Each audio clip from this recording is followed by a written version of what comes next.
Okay, so obviously this is a pre-record because this boat is now sailing across the Atlantic back towards Cowes. We're 21 hours from the start, okay, so it starts tomorrow morning. We've got a chance to do a bit of a pre-record and have a look. So they've started loading. I'm going to get on before they go, so we'll see how we go here.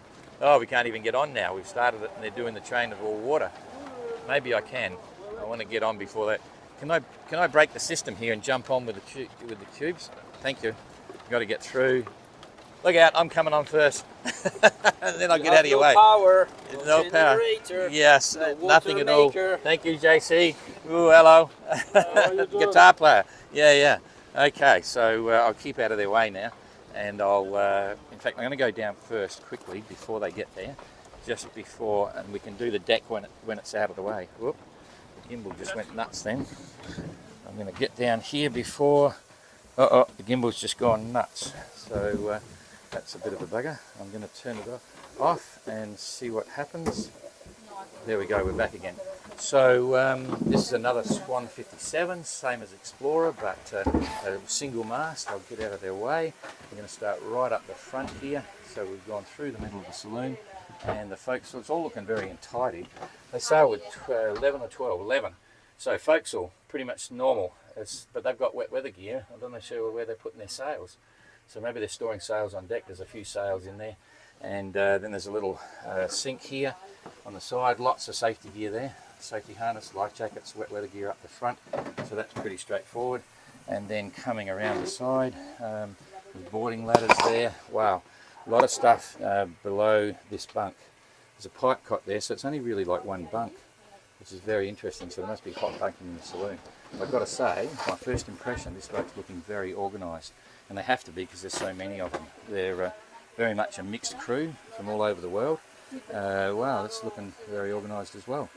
Same two bunks there, not pipe cots, they're built in. This is the starboard side forward cabin, and that head compartment there you can access through the door in this cabin or from the door in the side of the passageway. So it makes like an ensuite for that cabin when it's in normal cruise mode. That's there, or that, yeah. Oh, it's right down the end, so it's a little bit different. Anyway, that's cool. So right now they're loading water.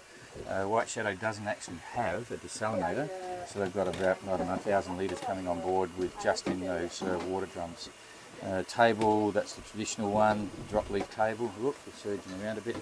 Huge number of oranges and onions and bits in these racks here.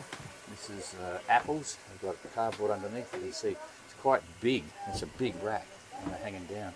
That is very cool. I like that. Good place to put it. There's a bit of air along the top there. You can see them all stored in there, and big buckets there as well. Not a pipe, a pilot berth on the outer, and this will actually be another berth here. So there's two berths on the port side, and this is usually the fridge under here as well. Typical floorboards, but they're all locking down, and then you've got potentially two bunks there. You've got starboard side settee berth, and then I'm surprised there's not a pipe cut up there. That's amazing.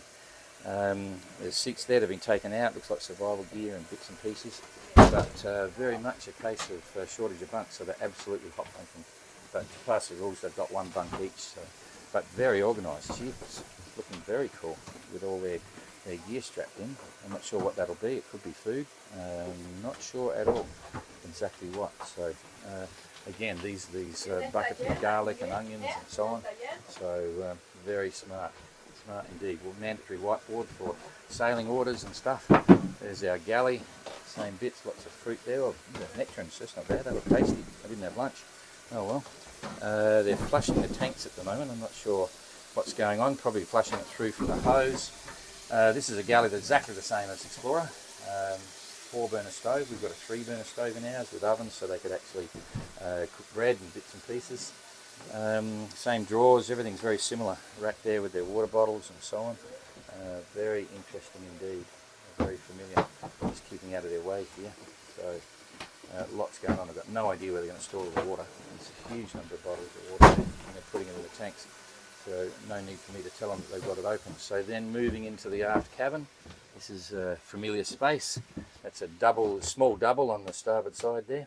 Okay in cold weather, I'm not sure about hot weather. Head compartment. I'm impressed, it's looking very organised. Yes, they've got a lot coming on board, but it's not out of the question. There's access down the back there into the steering compartment. You can't see that. No mizzen mast. That makes life interesting. A bit of storage under the back there, and another single berth on the starboard side.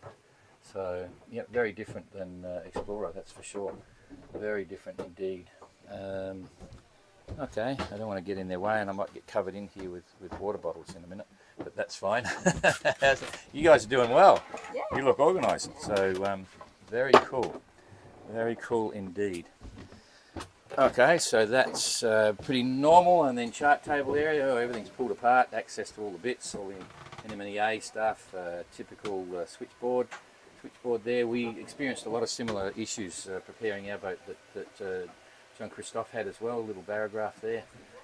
Steering was a big one. They found theirs late, had to pull it all apart and redo a lot of stuff. We did it just as we bought the boat, long story. But steering's important, so we made sure it was right. And we still broke the cables, but that's another story. So that's it. The engine will be down the bottom there, underneath the box, just by the companionway. So that's cool. I'm going to try and squeak out of here and see if I can get out without getting in their way. Just a few little water bottles. There you go. Good water. The company doing this here gave it to them. They went in and said, "Oh, we've got some water, blah, blah, blah. What are you doing? Oh, so much." I said, "Going around the world." So he said, "Yeah, you can have it for free." So that's kind of cool. That's kind of cool. I'll get out of the way here. So again, exactly, it's different actually. Look at that. All their lines going down to the base of the mast, and then aft through jammers to a winch down there as well. Hydraulic vang under the mast, boom's similar. It's longer than ours, so its potential to hit the water is more real. When you've got a catch rig, it's harder to hit the water. Big solid mast section. These sections were original. Ours is original from when the boat was built, so 48 years ago. But Swan actually designed their own extrusions, massively strong, and so they're a proprietary type extrusion. And you can see the engineering is all reliable. A lot of this is the original. It was well done. Again, nothing sophisticated, just well done and simple, just like that. So, that's the beauty of the Swans. They all are real serious seaboats. They're meant to go around the world, dare I say it, that sort of boat. Designed by Sparkman Stevens as a proper ship. So all very good. Plenty of ventilation there. I think they've probably got the two up the front. They've got one down here as well. They've got their life raft stored differently than ours. They've got them on the edge there. I'll show you that when we get back there. Again, no reefing gear. This is crazy. It just shows you everyone's got a different take on it. I'm a big fan of reefing gears, and it just saves a lot of hassle. But this is the fastest way to go. And the word is, Jean-Christophe is really pissed off with the last performance because they broke the forestay, smashed up the mainsail, and they sail pretty cool. They sail pretty quick, and he's going to go for broke this time apparently. So you might see some fun and games there, trying to show what the boat potential is. So don't expect Explorer to keep up, but you just never know, because Explorer, this is the first time Explorer is actually starting with the fleet since the start. Okay, they were 2 days behind in, about 3 or 4 days behind in Cape Town, and then they were 2 days behind in Auckland, always on catch up, but this time they're starting together and they look organised, so we'll have to wait and see what happens. But they're keen, and down short of 1 or 2 crew, but that's fine. They're all good sailors and they're going to have a lot of fun. So just coming back here, I'm going to squeak through and keep out of their way, and get across here and try not to fall in. And then come across, get to the back of the cockpit, and then I can describe it a little bit better here. So, whoops. We'll catch up. We're running out of gimbals. We have to buy another one. We've gone through about 7 gimbals. They get wet, so we'll probably lose one tomorrow. This one's failed once or twice, but we got it back up and running. We're keeping the good ones for later on tomorrow. So yeah, lots of water. You can see we've got 2 big cowl ventilators either side of the companionway. Those life rafts there. Wine would be better. But yeah, wine. You need flagons of wine, not water. So yeah, 2 big cows up there. Another one directly by the companionway hatch. So that's a good thing, a very common thing for most of the Swans, for sure. So you've always got this climb from the companionway, you've got this open space coming back all the way back here to the helm station. And I've got to say, I like this deal here. This is what we're going to have to do on Explorer, for sure, because you probably know the story. Later on, we lost our compass. Someone went flying on a wave, took the compass out with it on the way across, and that was the end of the compass, but it's now held on by duct tape. Compass is good, but just the mounts couldn't take a human impact. But we will absolutely do something like that for the next race in 2027. And it just feels familiar. They've got a bigger wheel. This wheel here, in fact, I'm going to turn it lock to lock in a minute. I'll ask Jean-Christophe about that and just see what the ratio is of turning, because we know the rudder's the same and the shaft's the same, but they've got a bigger wheel. And we've got a standard wheel on ours, little cruising wheel. Doesn't look as manly and rah in the Southern Ocean when you've got the big waves behind it. They're a little wheel, like a car.